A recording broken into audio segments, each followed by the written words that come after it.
Assalamualaikum warahmatullahi wabarakatuh. Nama saya Fikri Hairul Harising dari kelas B jurusan Pendidikan Khusus FKIP Untirta. Kali ini saya akan menjelaskan strategi pengajaran, nilai, etika, dan sikap siswa serta mempraktekkan simulasi pengajaran pada anak guna laras dengan teknik evocation. Sebelumnya saya akan menjelaskan terlebih dahulu apa itu teknik evocation dalam strategi pengajaran. Evocation yaitu siswa diminta untuk melakukan ekspresi spontan. Melalui ekspresi tersebut, siswa memiliki kebebasan penuh untuk mengungkapkan tanggapan, perasaan, nilai, atau pandangannya terhadap suatu peristiwa yang ditampilkan. Baik, selanjutnya saya akan mensimulasikan cara pengajarannya menggunakan teknik evocation tersebut. Nah, adik-adik, setelah ini dengarkan kakak dulu ya.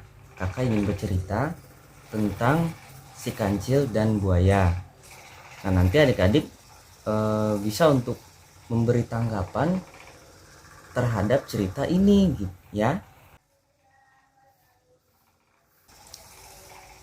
Suatu hari, ada seekor kancil sedang duduk bersantai di bawah pohon.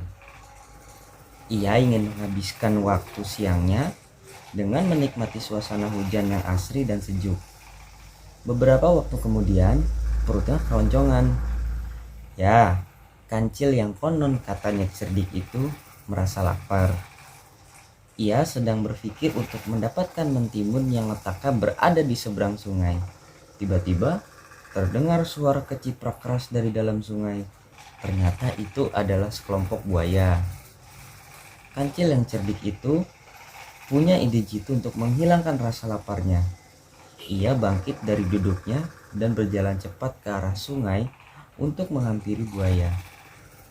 "Selamat siang buaya, apakah kau sudah makan?" tanya kancil berpura-pura. Namun buaya itu tetap diam. Nampaknya ia tertidur pulas sehingga tidak menjawab pertanyaan kancil. Si kancil pun mendekat. Kini jaraknya dengan buaya hanya 1 meter saja. "Hai buaya, apa aku punya banyak daging segar? Apakah kau sudah makan siang?" tanya kancil dengan suara yang dikeraskan. Buaya itu tiba-tiba mengibaskan ekornya di air. Ia bangun dari tidurnya. "Ada apa?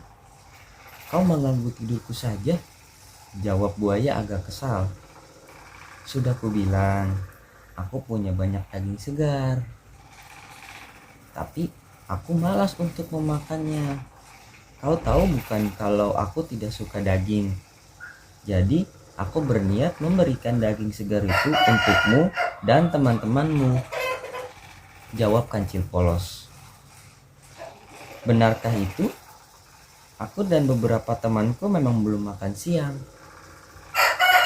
Hari ini ikan-ikan entah pergi kemana, sehingga kami tak punya cukup makanan," jawab buaya kegirangan.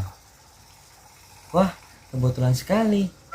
Kau tidak perlu khawatir akan kelaparan buaya. Selama kau punya teman yang baik sepertiku." "Benarkah?" "Hehehe," ujar kancil sembari memperlihatkan deretan giginya yang runcing. "Terima kasih kancil. Ternyata hatimu begitu mulia.